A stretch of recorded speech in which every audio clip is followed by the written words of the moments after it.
Hello guys, welcome to Content Hub. So today we will discuss budget 2024 presented by our finance minister Nirmala Sitharaman. Guys, आप लोगों को पता है budget बहुत तरीके का होता है। एक है बैलेंस बजट, एक है सरप्लस बजट, एक है डिफिसिट बजट। अभी बजट क्यों पेश किया जाता है, इसके बहुत सारे एस्पेक्ट्स हैं। ये आइडेंटिफाई किया जाता है, इनकम सोर्सेज को ट्रैक किया जाता है, एक्सपेंस को, और फाइनेंशियल जो गोल है उसको सेट किया जाता है, रिसोर्सेज को एलोकेट किया जाता है। So there are various aspects of budget. So guys, have a look at the major expenditures: defense, rural development, agriculture, home affairs, education, IT and telecom. So एक चीज़ है यहाँ पे समझना बहुत ज़रूरी है कि रुपी कहाँ से आता है और कहाँ पे जाता है. मेजर रुपी हम लोग का आता है borrowing and liabilities, and then comes the income tax, obviously GST and other taxes, union excise duties and corporation tax. तो रुपी जाता कहाँ पे, वहाँ पे mainly apart from the pension other expenditure. So आप लोगों को डिटेल्स में यहाँ पे स्लाइड पे दिया हुआ है. सो मेजर प्रायोरिटीज़ जो है वो स्लाइड में दिया हुआ है. Main 9 priorities: employment, skilling, urban development, energy security, infrastructure. Upcoming slides में इसके बारे में थोड़ा डिटेल्स में डिस्कस करेंगे. दोस्तों, productivity and resilience in agriculture पे 1.52 लाख करोड़ इस बार दिया गया है, in comparison with the last year 1.22 lakh crore. So यहाँ पे क्या नेचुरल फार्मिंग के ऊपर ज़्यादा फोकस किया गया है, जहाँ पे 1 करोड़ फार्मर को across the country natural farming के लिए सपोर्ट किया जाएगा सर्टिफिकेशन एंड ब्रांडिंग के थ्रू अगले 2 साल. और यहाँ पे श्रिम्प प्रोडक्शन एंड एक्सपोर्ट में भी इन्वेस्ट किया जाएगा. अभी श्रिम्प प्रोडक्शन, श्रिम्प फार्मिंग क्या होता है, वो एक एक्वाकल्चर बिजनेस है जो मेरीन या फ्रेश वाटर एनवायरनमेंट पे भी रहता है. इसके अलावा यहाँ पे रिलीज ऑफ न्यू वेराइटीज़, बहुत सारे नया वेराइटियों का रिलीज़ किया गया है. 109 हाईली जो ये वेराइटी है उसको रिलीज़ किया गया है, और climate resilient variety of 32 field. इसके अलावा यहाँ पे डिजिटल पब्लिक इंफ्रास्ट्रक्चर को भी एनहेंस किया गया है, जहाँ पे कवरेज रहेगा 3 साल तक, और वहाँ पे जो क्रॉप सर्वे रहेगा वो 400 डिस्ट्रिक्ट में किया जाएगा. सो एम्प्लॉयमेंट एंड स्किलिंग, यहाँ पे ये जो सेगमेंट है बजट का, ये बहुत ही इंपॉर्टेंट है. यहाँ पे मेनली 3 स्कीम है: first timers and job creation in manufacturing and support to employees. तो क्या होता है, मैं आपको डिटेल में बताता हूँ. फर्स्ट टाइमर्स में क्या होता है, गवर्नमेंट की तरफ से मैक्सिमम 15,000 रुपीज़ 3 इंस्टॉलमेंट पे दिया जाएगा किसी भी कैंडिडेट को जब नया ज्वाइनिंग होगा. और सेकेंड ऑप्शन में क्या होता है कि EPFO and employees and employee को गवर्नमेंट की तरफ से एक इंसेंटिव दिया जाएगा. ये एक्सपेक्ट किया जा रहा है कि 30 लाख यूथ को मिल जाएगा. जो थर्ड पॉइंट है सपोर्ट टू एम्प्लॉयज, यहाँ पे गवर्नमेंट की तरफ से जो EPFO कंट्रीब्यूशन है for employees up to 3,000 per month 2 साल के लिए रीइंबर्स किया जाएगा. ये भी एक्सपेक्ट किया जा रहा है 50 लाख जॉब्स. सो इसमें जो स्किलिंग प्रोग्राम है इस पे एक बहुत सारा चेंजेस आया है, जहाँ पे ऐसे धारणा लगाया जा रहा है कि 20 लाख यूथ को स्किल किया जाएगा over a period of 5 years, and 1000 industrial training institutes will be upgraded in hub and spoke arrangements with outcome orientation. जो कोर्सेस है, जो कंटेंट है, वो डिजाइन और अलाइन किया गया है as per the skill needs of the industry. जो इंडस्ट्री का जो नीड्स है उसी के हिसाब से उन लोगों को ट्रेनिंग दिया जाएगा, उन लोगों को इंसेंटिव्स दिया जाएगा, एम्प्लॉयज़ को भी, एम्प्लॉयर्स को भी. सो ये बहुत अच्छी एक एम्प्लॉयमेंट है for the upcoming new generation.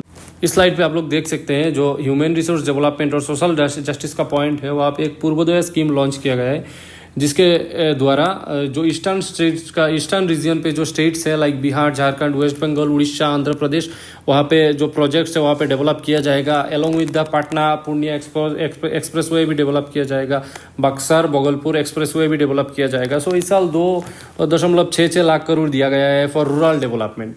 Along with this यहाँ पे जो 3 लाख करोड़ दिया गया है scheme benefiting the women and girls.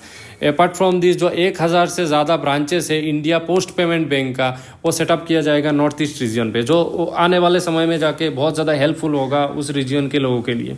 देखिए, MSME सेक्टर में भी बहुत सारा चेंजेस आया है, जहाँ पे जो एक क्रेडिट गारंटी स्कीम है for MSME in the manufacturing sector, और जो मुद्रा लोन है उसका भी जो अमाउंट है पहले 10 लाख था, अब उसको 20 लाख किया गया है. अपार्ट फ्रॉम दिस क्या नया असेसमेंट मॉडल लॉन्च किया गया है for MSME credit.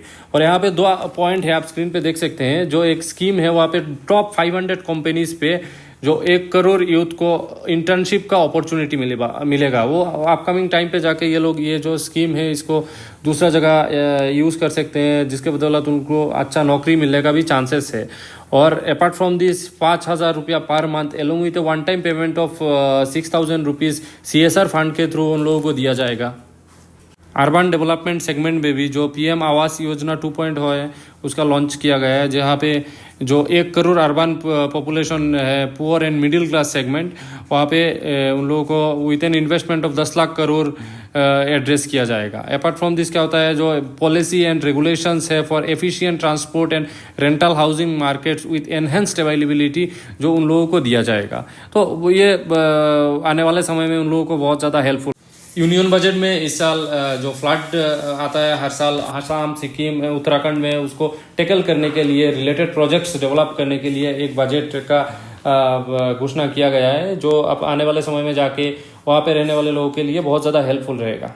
Next generation reforms पे आप देख सकते हैं, जो rural and urban land related actions है वहाँ पे बहुत सारा चेंजेस लाया गया है।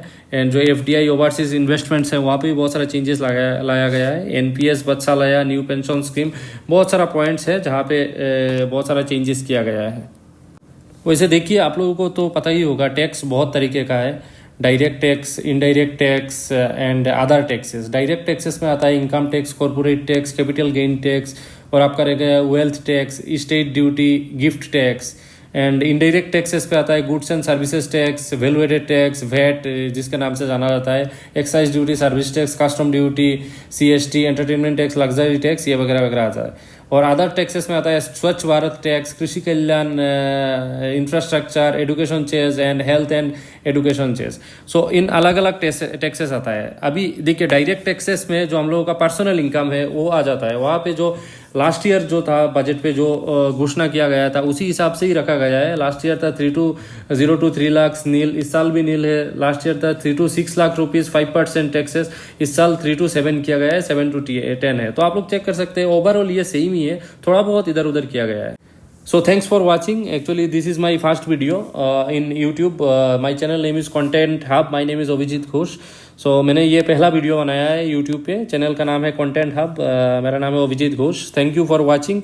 और अगर आपको सही लगता है तो चैनल को बार बार फॉलो कर सकते हैं, और भी ऐसे अपडेटेड वीडियो मैं आप लोगों के लिए लाता रहूँगा। जय हिंद, जय भारत।